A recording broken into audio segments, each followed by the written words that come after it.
Hey guys, so I wanted to follow up. Hope you can see me with that sun. Yeah, I think you can. I wanted to follow up and do kind of a review on my Flex Sawzall. So a little bit of history with this thing. I think Flex started releasing their tools in 2020 or so. And soon after I got this tool. So this is one of my older tools from them that I had. And I've used the crap out of this thing. Now, with everything that I'm about to say, I want to say this is an amazing saw. But I finally burned it out. Now, with that also being said, I've seen DeWalt's burn out. I mean, anything mechanical, if you run it hard enough, long enough, eventually it's going to die, right? So, getting this in, I'll call it 2020, early 2020 or whatever, we are now in December of 2023. And I've used the crap out of this thing. I've cut over 50 treated 6x6 posts, notching them out, just clean cutting them in half, well over 50. I've used it for cutting huge oak, white oak, stumps out of the ground. I mean, just flat out, just running the blade straight through the dirt and rocks and roots and everything. I've gotten this thing so hot on multiple different occasions to where even with thick gloves on, like mechanic style gloves, I couldn't even hold up here. It was so hot. So along those lines, I do want to show this, the rubber on here became pretty loose in the process. See if I can show that here. You know, I'm barely just tweaking it with my finger here, maybe around the, yeah, you can see that better. You know, all I'm doing is barely pinching it, and it's only back here, kind of like where the seam is and stuff. Up here, it's still totally fine. I don't know, maybe just a little bit back here, can flip it up pretty easy, but when you're cutting, you don't notice anything. It's not like it's spinning around in my hand or anything, but with how hot this is, it has become pretty loose back there. So I want to give a little bit of just things that I've noticed while using this saw, right? So you got your different modes here for your different cut styles. This thing has always been crazy loose. I mean, you can just barely tap it and it just moves around. It just does not positively stay in either position. So it doesn't matter what you put it on, it will always end up somewhere right in the middle, just from using it. The vibration of the saw will just move this thing all over. Doesn't make any difference to me. It's just always been that way. I don't know if all of them are that way, but mine always has been. Just something to know, right? It has a rafter hook. I don't know. I mean, I've used it a few times as hanging it on a ladder or something as I'm climbing up something or, you know, whatever. No issue with that. It has a lock, you know, lock the trigger. I'm not going to go into like a huge spec details or whatever. I'm just here to really show you my observations and experiences with this thing.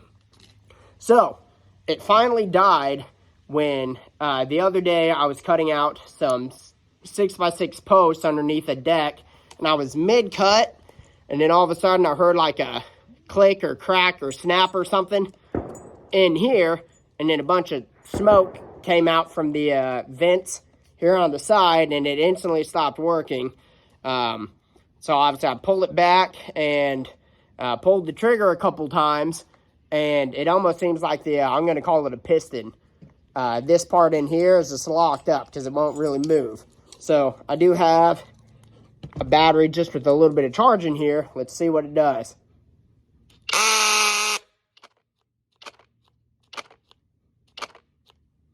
Okay, let's flip this switch.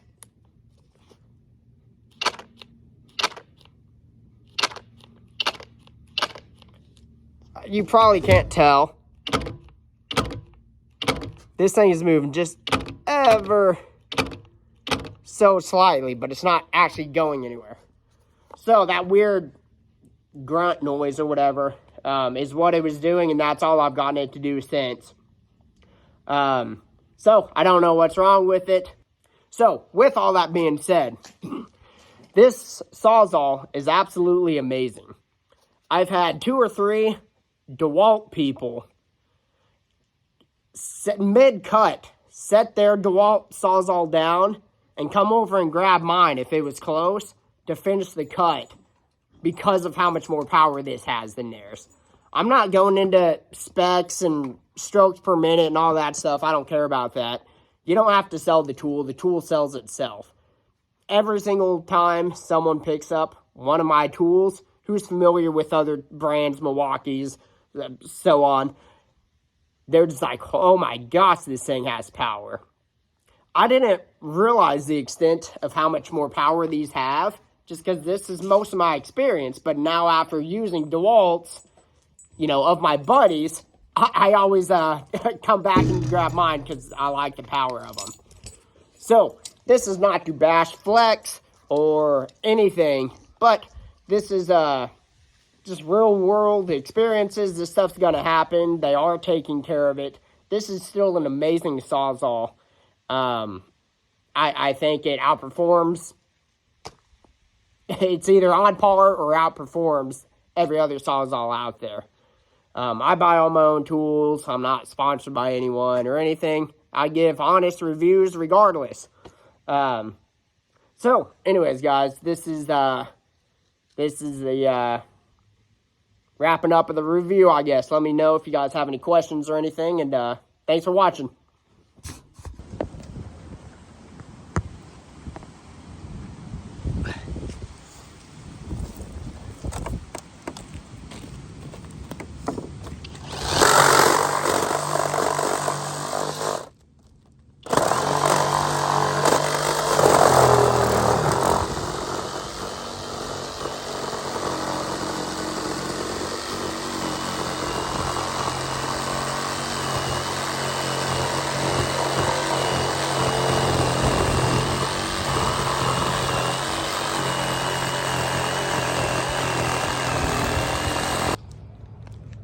Alright guys, so I just want to show a little bit what I did with the Flex Sawzall. Now, I did use my truck winch to pull over this shed just to lay it flat. And there's all the roofing. And there's all the framing and walls. So, just for perspective, I don't know if you guys can see that Sawzall blade. Anyway, it is completely smooth. Now, I went through 3 or 4 blades, all of which were used. But this is the kind of stuff I was cutting through right here. That is all asphalt shingles. Looks like 4 or 5 layers of it. I was going through 2x4s, 4x4s, huge thick nails. All of this here, all of this roofing was cut using the Sawzall. I went through 4 batteries, 4 or 5 amp batteries or so doing it. But anyway, this saw is a beast. Just wanted to show this Flex Sawzall. I dropped this oak, probably 10 inches, 11 inches wide or so. Pretty good size. I'm starting to chop it up. But anyway, this is the Diablo 12-inch pruning or whatever the blade's called. But it's the really aggressive teeth. This thing cuts amazingly well. I use it for firewood and stuff too. Now, just to give a little bit of perspective, I cut all this old cedar posts that were used for fencing on 1 3/4 charge 5 amp hour battery using a used Bosch pruning blade. You can get a lot of work done with 1 battery. Hey, just want to show something if I haven't shown it in one of my other videos. This is the Flex Sawzall. Now, right now it is super hot. Like, I'm loosely holding it and it is very uncomfortable on my hand. I mean, if I press down on it, like, it starts to burn my hand. It's so hot. Now, with that being said, it has a overheating protection deal to where the battery, it just disconnects and the battery will just flash saying, you know, the tool's too hot, take a break. But I want to show this, see if I can do it one-handed. You can see this molding here kind of delaminated as it starts getting super hot. See if I can show you that, how much play it has in it. All I'm doing is whittling it around with one hand. You know, I mean, it's like so hot, like I can start to peel this off some. Like, I mean, it's totally hasn't affected anything. It's just an observation. I know it wasn't like that when I first bought it, but as I use it and it heats up a bunch, this, I don't know if they glued these on or how these things are fastened, but anyway, as it heats up, that became very loose. I mean, there's still no way that it could fall off just from all the shapes and stuff. It's just an observation I had, and I wanted to share it.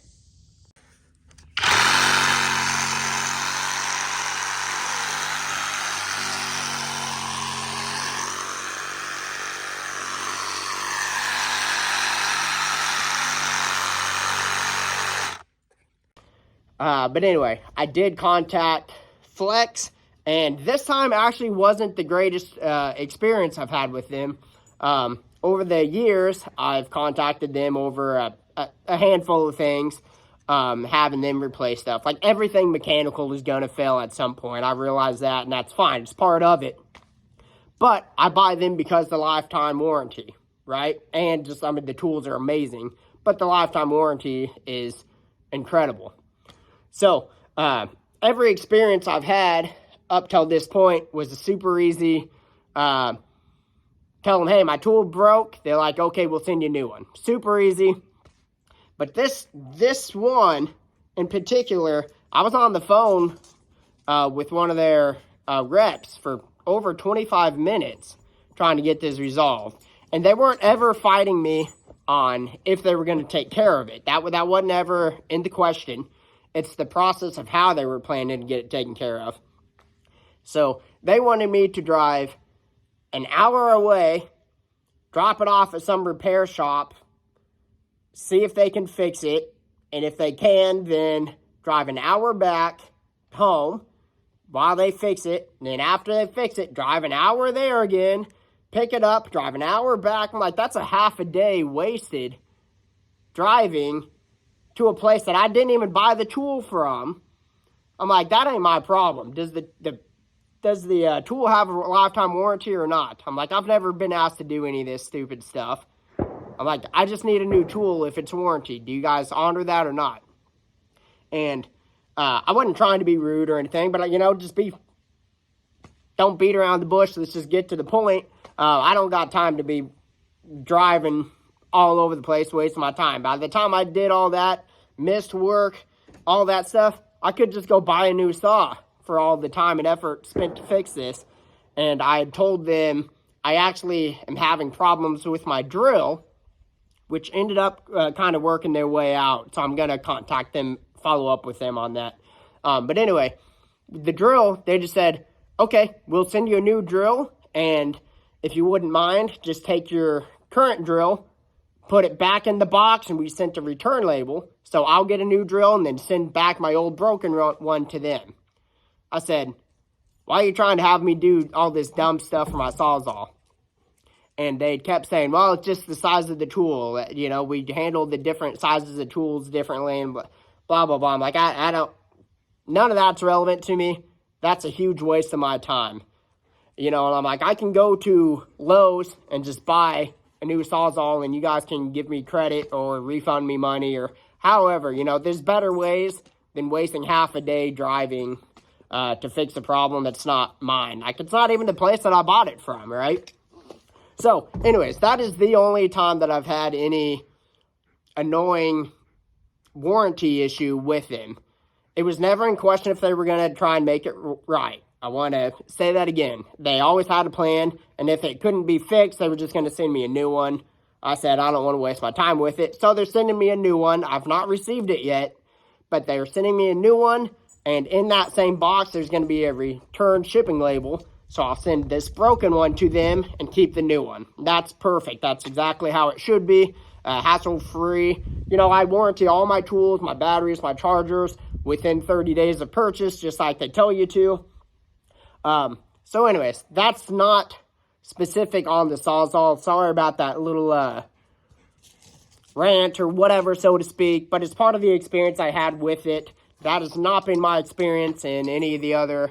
I probably contacted them 4 or 5 times over just different tools, different little parts on tools. Stuff breaks, right? It doesn't matter what brand you go with, and something's going to break, and if you have a lifetime warranty, you may as well